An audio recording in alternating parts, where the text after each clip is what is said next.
Hey, this is Michael Janda. I'm here with Mario Quezada, and we're going to talk about how to be more attractive to your clients.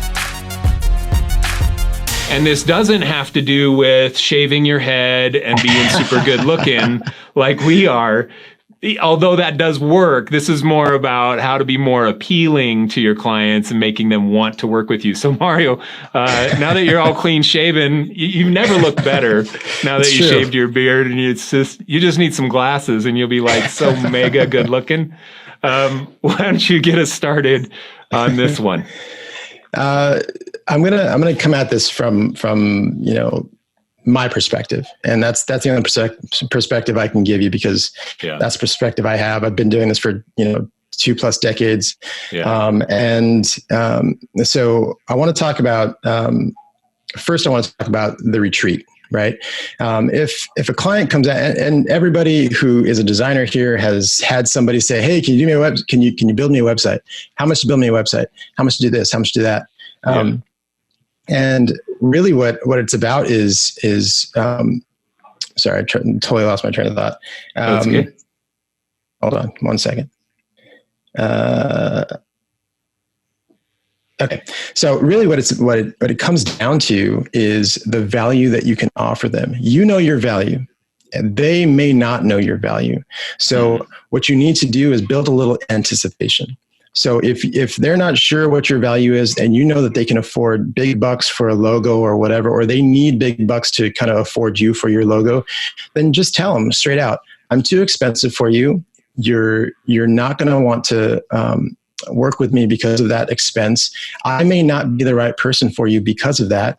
And so as you tell them, as you present that to them, they're going to be kind of like almost a little put off. They're going to be like, "Wait a minute. How do you know you're too expensive for me? How expensive are you? And why are you so expensive?" You're just going to build intrigue into that conversation.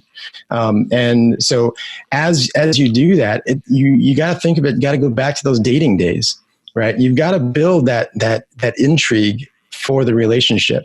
And it all comes down to relationship. And so if you are too easy to get, or too cheap to have, that you're just like everybody else, you become a commodity. Your services become a commodity. So you need to build some of that intrigue. You need to talk to them as if they may not be able to afford you. You need to talk to them at their level or above, in order to build some of that intrigue, in order to build some of that desire to want to hire you. You can increase your attractiveness not just by shaving your head like Michael and I, but you can increase your attractivity to potential clients by knowing more, by being more, and by costing more than everybody else. And so those are some of my thoughts. Yeah, I think there's good advice in that. I have a couple thoughts on it, and I'll share the flip side of that as a potential thing, food for thought for people.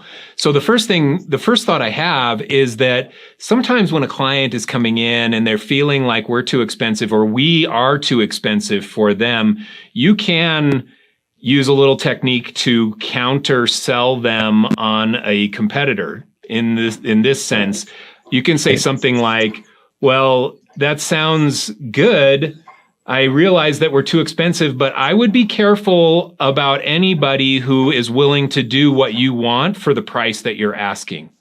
Because if you pay that, you get what you pay for in business and in life. And so if you pay less, you can expect less return on that investment. And our agency, we cost more, but our ROI is much heavier, much greater for our clients as a result of the level of expertise and the deliverable that we give you." And so if you kind of talk this way, then you're not just saying, "Hey, we're too expensive for you, but this is why, and why you should be afraid spending less than what it costs to work with us." So not just leaving it there as trying to play hard to get. Okay, so the other side I would say to this as well is that there is a flip side. The flip side is not on price, but of being overly passionate about working with a client, about coming into them and saying, oh my gosh, this is the perfect fit for our agency. I love doing these kinds of projects. I've done 7 of these in the past. I am an expert in what you need, and here's our price. And then being that, just wanting it, that really inspires a client to want to work with you as well. They look at it and say, when they're comparing apples to apples with you and the other agency that's the same price, what's going to make you jump ahead? It's going to be the passion you have behind their project is going to make you stand out compared to the competitor. So there's definitely a flip side to this conversation. You got to really just feel it out from one client to the next. Do you play hard to get, or do you go all in on passion and try and sell them on your enthusiasm to work with them? What are your thoughts on that, Mario? I think that's super key. I mean, if you're going to, like, I have a couple of, clients that I would love to work with. Noble Shoes. There's a company called Noble. I know them. Great company. I love the way they do their stuff. I love their athletes. Blah blah blah blah blah. I buy their shoes. I would love to work with them. That's a tip.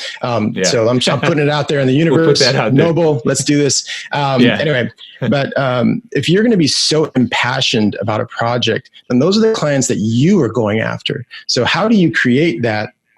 How do you create that place where they're not just looking at you as some gushing fan, but you have the stuff to back it up. So you want to present yourself as not just a gushing fan, but back it up with all of your expertise, all of your knowledge, all of your know-how, and present your best self to them. So they're asking you, hey, why don't we work together? Let's do this. And so I completely agree with you, Mike. If the passion is there for a client, then you have to do everything in your power to present yourself as the only option for them because of your passion. They can hire any ad agency, they can hire any marketing agency, but no one's going to have your passion, and you have to do everything you can to kind of show that to them. Yeah. And that it goes into all your marketing. It goes into the way that you talk, the way that you dress, the way that you market your portfolio. If you want to land Noble Shoes, you're not going to show up to the meeting in a suit and tie. You've got to show up looking like one of them, looking like an athlete, looking like wearing their shoes, looking like you're the street style designer of, that kind of dress style is going to be on brand for them. And then your website needs to be filled with other athletic brands, whether they're concept projects or real projects. It's got to have targeted content that will resonate with them. So they look at you and say, well, I'm interested in working with them. Oh, they've done work for Adidas? Cool. They've done work for Nike? Cool. It's validating. You create that attraction because you look so much the part. And then your tagline becomes, hey, I'm Mario. I am a sports enthusiast and designer passionate about growing, starting brands in athletic apparel. That's your message. Exactly. And then all of a sudden, Noble looks at you and says, whoa, this is our guy. This is what he's all about. And then you have a much better chance of landing a client like that. So you got to look the part from start to finish. Absolutely. I think knowing your clients so well that you're if it's a brand you're going after or it's a company or whatever it is, knowing them so well and knowing their passion so well that it inspires a passion that you have yourself is gonna drive them to at least consider you for the next A, B, and C job. The more you can present that golden thread that connects you to your client, the more attracted they're going to be to you.